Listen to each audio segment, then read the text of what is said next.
Il y a... Oui, Madame Pardon, la Présidente. allez-y, Monsieur Vial.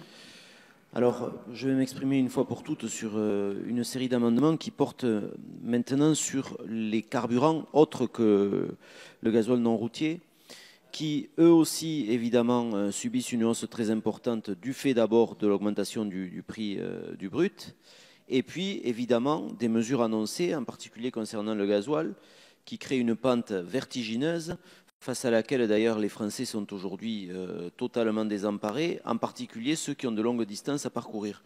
Mais j'avoue qu'au moment où je prends la parole pour défendre ces amendements, je suis désabusé, puisque je n'ai pas obtenu de réponse des ministres à la question centrale qui est de savoir comment on peut infliger aux Français une fiscalité dissuasive pour qu'ils changent de mode de transport, en l'occurrence, sans qu'il existe de technologie alternative valable. Et sur les Français, nos concitoyens qui ont des longues distances à parcourir tous les jours, les véhicules électriques actuellement disponibles ne remplissent pas les conditions requises.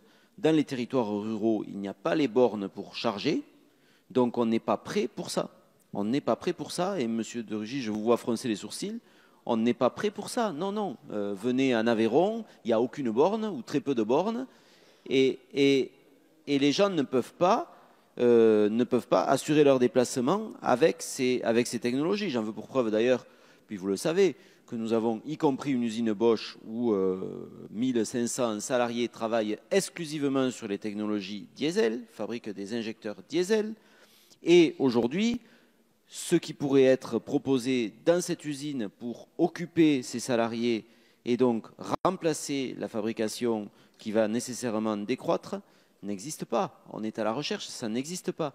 Donc actuellement, il me semble que les mesures sur lesquelles vous êtes en train de vous engager sont beaucoup trop rapides. Et d'ailleurs, la pente d'augmentation du gasoil, c'est 2020.